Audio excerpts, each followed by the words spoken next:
Day 5. I woke up on the couch again, my fingers twitching against the cushions. My hands will not stop trembling. I stare at the wall, but it looks wrong. It feels like I am watching my life through a layer of frosted glass. Everything is muted. Everything is distant. It is a surreal, terrifying limbo where reality refuses to anchor itself. I want to end this. I want to reach for the device and make the shaking stop. But I won't. If you are watching this, it is because you are standing in that same dark place I was. You know the exact weight of this silence. You know the fear that the world has slipped out of your reach. Stick with me. What I'm about to share is not just advice. It is the blueprint that finally broke my cycle. We are going to strip this apart, piece by piece, until the glass shatters and you can see clearly again. For 4 years, the vape was not a habit. It was my oxygen. I was hitting it hundreds of times a day, waking up in the pitch black of night just to draw a hit before passing out again. It dictated every minute. I built a wall of silence around it, drowning in a sea of shame. To the world, I looked fine. I held meetings, I went to dinner, I smiled through conversations while my mind was screaming for the next dose. I was a master of the hidden ritual. I would slip away to bathrooms, parking lots, and dark corners, clutching the plastic device like a lifeline. I tried to quit a dozen times, failing in private, only to return to the cycle with more guilt than before. It was a suffocating loop. I was living a double life, terrified that if anyone saw the reality of my dependency, the facade would collapse. I kept the addiction buried, but the weight of it was crushing the air out of my lungs. The breaking point arrived in 2021. I was drowning in a relentless cycle of burnout. Living with severe ADHD meant my brain was a chaotic, unmanaged storm of unfinished tasks and fractured focus. When I came off my prescribed medication, the silence in my head turned into a deafening void. I needed a bridge to get through the day. Nicotine stepped in, not as a choice, but as a survival mechanism.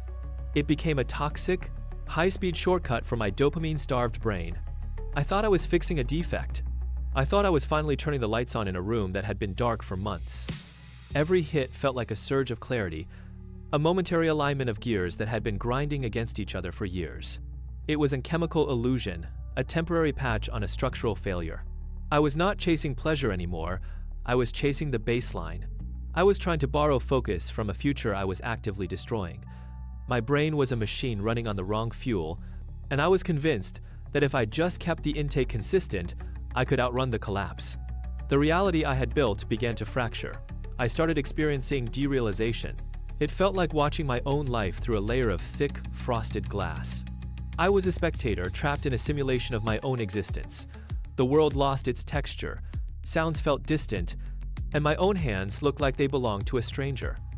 Panic became my default state. I convinced myself the vape was the only thing keeping the terror at bay, a shield against the void. Then, I sat across from a therapist. We went over the data, the pulse spikes, the chemical cycles, the timing of the panic attacks. My therapist looked at my notes and cut through the confusion. The realization hit me like a physical blow. I've linked a resource in the description below if you need help to quit vaping. The vape was not the cure for my anxiety. It was the poison creating the anxiety in the first place. Every hit was a match thrown onto a fire I thought I was extinguishing. The logic collapsed. The shield was the weapon. I was trapped in a self-sustaining loop of fear, paying a daily toll to the very thing that was stealing my mind. The moment that truth landed, the game shifted. I stopped hiding. I broke the silence that kept the addiction alive. I told my friends, my family, and anyone who would listen exactly what I was doing. The shame, once a heavy weight that kept me pulling at the device in private, evaporated the instant it was spoken aloud. By exposing the habit, I built an accountability net I could no longer slip through. I could not hide in the shadows anymore because I had turned the lights on. Then, I waited for the biological opening. A week later, a fever hit me. I was physically too sick to even think about inhaling anything. I seized that 48-hour window of forced abstinence. I did not fight the sickness, I weaponized it. I let the physical misery do the heavy lifting, keeping the device out of reach until the initial chemical withdrawal had already begun to subside. By the time my fever broke, I had already crossed the hardest threshold. I was no longer waiting for permission to quit. I was dismantling the habit, piece by piece, with cold, calculated intent. Once the initial fog lifted, I moved to the math. For an ADHD brain, willpower is a finite resource, so I stopped using it. I switched to a controlled step-down method using nicotine pouches. It was not about quitting cold, it was about data. I tracked every milligram, reducing the dosage on a strict schedule. I watched the numbers drop, and with them, the manic spikes in my focus. My brain, starved for regulation, finally learned to settle. But the physical ghost of the habit remained the hand-to-mouth movement that haunted my reflexes. I solved it with a Thai nasal inhaler, the Yadam. Whenever the craving surged, I reached for it, snapping the cap open and inhaling that sharp menthol rush. It hit the sensory receptors my brain was screaming for, providing the impact of a hit without a single drop of nicotine. No smoke. No chemical dependency. Just a precise, cold jolt of mint that fooled my nervous system long enough for the urge to pass. I was no longer a slave to the battery. I was the engineer of my own biology, replacing the poison with a calculated sensory hack. Even with the inhaler, the panic would still ambush me. It was not a craving for nicotine, but a surge of raw electric anxiety that made the walls feel like they were closing in. I stopped treating exercise like a hobby or a chore. I started using it as a weapon. I installed a steel pull-up bar in my doorway, and the moment that tightness hit my chest, I moved. No thinking, no waiting. I grabbed the cold metal, hoisted my weight, and pulled. Once, twice, 10 times. I burned until my muscles screamed, until the lactic acid in my arms drowned out the noise in my head. I focused on the friction of the bar against my palms and the burn in my shoulders. The panic could not survive the physical exhaustion. It was a trade. I gave the anxiety my energy, and it gave me back my silence. Every rep was a punchback at the simulation. I reclaimed my lungs, my focus, and my agency, one set at a time. I was not just training my body, I was purging the poison from my nervous system with every drop of sweat. Even with the physical release of exercise, there were moments when the internal clock felt stuck. The cravings did not always arrive with a warning.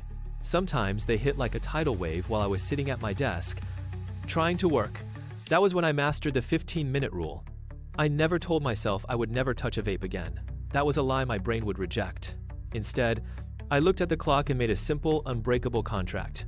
I told myself I could have it in 15 minutes. But not a second before, I would watch the second hand tick. 5 minutes passed. The sensation was a physical clawing in my throat, a demand for relief. I gripped the edge of my desk until my knuckles turned white. 10 minutes. The intensity began to waver, losing its sharp, jagged edge. By the time the 15 minutes were up, the wave had already crested and crashed. The urge was still there, but it was hollow, a ghost of the demand it had been before. I had won the hour, and by winning the hour, I won the day. It was not about willpower, it was about patience. I learned that if I could just outlast the clock, the addiction lost its power to dictate my reality. The final shift was not a tactic, it was a total collapse of the lie. For years, I looked at that plastic stick and saw a lifeline. I saw a friend. I saw a tool that kept the world from being too loud. But in the quiet of my room, I looked at it one last time and saw the truth. It was not a friend, it was a thief. It had been stealing my presence, my clarity, and the texture of my actual life, replacing everything with a synthetic, chemical fog. The moment I stopped calling it a coping mechanism and started calling it a parasite, the entire architecture of my addiction dissolved. It lost its authority. I realized I was not fighting to lose something precious, I was fighting to kick out an intruder. The grip it had on my nervous system didn't just loosen, it shattered. I felt the weight of 4 years of stolen moments drop away. The simulation, the frosted glass, the hazy distance, it all began to crack and fall apart. I was no longer a passenger in my own life. I was the driver again. The addiction was gone. Not because I was strong, but because I finally saw the enemy for exactly what it was. Life on the other side is quiet. It is clear. It is lighter than you can possibly imagine. Think of the hours you used to lose, the constant, nagging calculation of battery percentages, the desperate search for a charger, the panic when the tank ran dry. That is all gone. You are no longer living your life in the shadow of a chemical dependency. You are free to exist in the moment, fully present, without the fog. You are more than a cycle of cravings and relief. You are a human being reclaiming your own potential.